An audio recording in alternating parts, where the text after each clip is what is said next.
Hello friends, this is Pradeep Sharma here. आज हम लोग बात करने जा रहे हैं कि एनएससी क्या है और बीएससी क्या है। दोनों चीज़ों के बारे में हम लोग पूरे डिटेल में इस वीडियो में बात करेंगे, ठीक है। तो एनएससी क्या है? एनएससी को नेशनल स्टॉक एक्सचेंज कहते हैं और बीएससी को बॉम्बे स्टॉक एक्सचेंज कहते हैं। अब इन दोनों का मेन काम क्या है? इन दोनों का मेन काम है कि जैसे जो शेयर होते हैं उनको बाय और सेल कराना। जो सेलर होते हैं उनके शेयर को बेच करके बायर से पैसे लेके उनको पैसे दे देना है, ठीक है। ये एक्सचेंज का काम कराते हैं। जो शेयर होते हैं बायर और सेलर को दोनों को मिलाते हैं और वो आपस में एक्सचेंज करते हैं। अब एनएससी बीएससी में काम कैसे होता है? इसमें आईपीओ के जरिए कोई भी कंपनी लिस्ट होती है और वहां से जो शेयर अवेलेबल होते हैं वो एक दूसरे को एक्सचेंज कराते हैं। अब थोड़ा सा इसकी थोड़ी सी हिस्ट्री हम लोग समझने की कोशिश करते हैं। अब बीएससी क्या है कि बीएससी की स्थापना कैसे हुई थी? बीएससी मुंबई में है, जो 1875 में उसकी स्थापना हुई थी। अब जो बीएससी है, बीएससी जो है एशिया का सबसे पुराना स्टॉक एक्सचेंज है, ओल्डेस्ट स्टॉक एक्सचेंज में आता है। और एनएससी क्या है? एनएससी भारत का सबसे बड़ा स्टॉक एक्सचेंज है जिसमें सबसे ज्यादा ट्रेडिंग होता है। बीएससी की स्थापना मुंबई में हुई थी।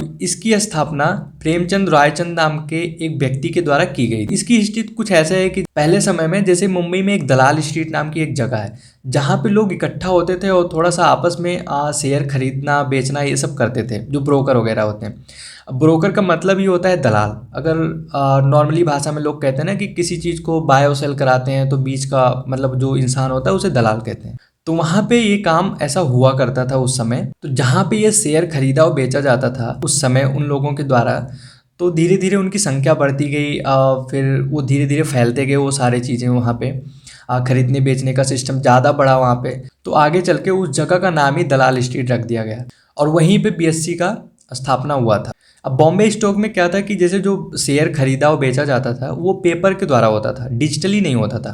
तो कई बार बहुत सारे टाइम भी लग जाते थे। अगर आप कोई शेयर खरीदते हो वहाँ पे जाके तो महीने महीने भर लग जाता था वो ट्रांसफ़र होने में, वहाँ से जो शेयर का वो फॉर्म होता है वो सारी चीज़ आने में। तो पहले डिजिटली नहीं होता था, तो बहुत सारे स्कैम भी होते थे उस समय। धीरे धीरे स्कैम होना शुरू हो गया। तो 1992 में लगभग हर्षद मेहता स्कैम जो हुआ था तो उस समय सरकार अलर्ट हो गई थी ज़्यादा कि ऐसे हो रहा है तो बहुत ज़्यादा नुकसान हो जा रहा है या फिर इस पे कोई रेगुलेशन नहीं है। तो ऐसे बहुत सारी चीज़ें तो जो प्रॉब्लम क्रिएट कर रहे थे। तो उस समय सरकार ने क्या किया कि एनएससी जो नेशनल स्टॉक एक्सचेंज है उस समय 1992 में उसकी स्थापना की गई थी, जो सबसे पहला इलेक्ट्रॉनिक ट्रेडिंग सिस्टम कहा जाता है उसे। ये वाला क्या था? पूरा फुल्ली कंप्यूटराइज्ड था। जो भी है डिजिटली ही होता था सारी चीज़ें। इसमें स्क्रीन बेस्ड ट्रेडिंग जिसे कहते हैं हम लोग, कि मतलब ये चीज़ हम लोग को दिखता था कि हाँ, जैसे जो पहले चार्ट होते थे, अभी तो कैंडल चल रहे, पहले लाइन के तरीके से चलता था, ऊपर नीचे ये सारी चीज़ें तो दिखता था ये सब। तो एनएससी क्या है? एनएससी भारत का सबसे पहला इलेक्ट्रॉनिक ट्रेडिंग सिस्टम है।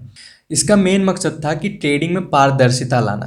तो ये चीज़ यहाँ से पहल हुआ एनएससी का। तो एनएससी की स्थापना ऐसे ही हुई है और एनएससी में लगभग 1600 से अधिक कंपनियां लिस्टेड हैं और बीएससी में लगभग 5000 से ज़्यादा कंपनियां लिस्टेड हैं इसमें। तो इसीलिए इंडिया का ये दो सबसे बड़े स्टॉक एक्सचेंज हैं, इसमें सबसे ज़्यादा ट्रेड होते हैं। अब एनएससी क्या होता है? एनएससी बीएससी में एक थोड़ा सा फ़र्क है कि जैसे एनएससी में लिक्विडिटी की प्रॉब्लम नहीं होती, इसमें ट्रेडिंग की वॉल्यूम जो होती है बहुत ज़्यादा होती है।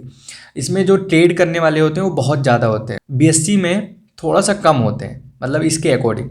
तो इसीलिए जो भी शेयर बाय और सेल करते हैं ज़्यादातर लोग एनएससी में करते हैं। तो इसमें लिक्विडिटी बहुत ज़्यादा होता है। अब एनएससी की तरफ से जो इंडेक्स है वो निफ्टी है, जिसमें 50 कंपनियां लिस्टेड हैं। जो 50 कंपनियों के मूवमेंट से हमको पता चलता है कि मार्केट कहाँ जा रहा है, कहाँ नहीं जा रहा है, ऊपर जा रहा है या नीचे जा रहा है। सो इस तरीके से हम लोग को निफ्टी से पता चलता है। अब बीएससी क्या करता है? बीएससी की तरफ से सेंसेक्स नाम का एक इंडेक्स है जिसमें 30 कंपनियां लिस्टेड हैं, जिसके वजह से हम लोग पता करते हैं कि हाँ, सेंसेक्स आज ऊपर गया या नीचे गया, तो सारे मार्केट का हाल हम लोग जान सकते हैं। एनएससी का मार्केट कैपिटलाइजेशन $3.4 ट्रिलियन है और लगभग बीएससी का भी सेम ऐसे ही है, 3.5 ट्रिलियन। अब ट्रिलियन, 1 ट्रिलियन में समझते हैं कि 1 ट्रिलियन में 1 लाख करोड़ होता है। तो 1 ट्रिलियन डॉलर अगर हम लोग कर देते हैं तो लगभग 80 या 82 लाख करोड़ हो जाता है। जो इस समय वैल्यू चल रहा है 80 या 82 के करीब चल रहा है। तो 80 का एवरेज भी अगर हम लोग ले लेते हैं तो 80 लाख करोड़ हो जाता है 1 ट्रिलियन का। तो उसी हिसाब से आप निकाल सकते हैं कि 3.5 ट्रिलियन डॉलर का कितना होगा। अगर 1 ट्रिलियन डॉलर का 80 लाख करोड़ होता है तो इस अकॉर्डिंग आप लोग मल्टीप्लाई कर सकते हैं। सो आई होप कि आपको समझ में आ गया होगा कि एनएससी क्या है, बीएससी क्या है, क्योंकि मैंने पूरी डिटेल में बताने की कोशिश किया है बहुत ही आसानी से, कि अगर आप बिगनर हो तो बहुत ही आसानी से आपको समझ में आ जाए। तो एक बार मैं समराइज़ कर देता हूँ कि एनएससी क्या है, बीएससी क्या है। अब एनएससी बीएससी दोनों एक स्टॉक एक्सचेंज है जहाँ से स्टॉक जो शेयर होते हैं उसको खरीदी बिक्री कराया जाता है, ये ऐसी जगह है। तो एनएससी बीएससी का मेन काम यही है। सो अगर आपको ये वीडियो पसंद आ रहा है तो लाइक करें, शेयर करें, सब्सक्राइब करें, कमेंट करें। अगर कुछ डाउट हो, कुछ क्वेश्चन हो तो जरूर पूछिए, मैं उसका रिप्लाई जरूर दूंगा। सो आज के लिए बस इतना ही। सो तब तक के लिए follow the trend and make your trade easy with trend. Thanks for watching this video. Bye bye.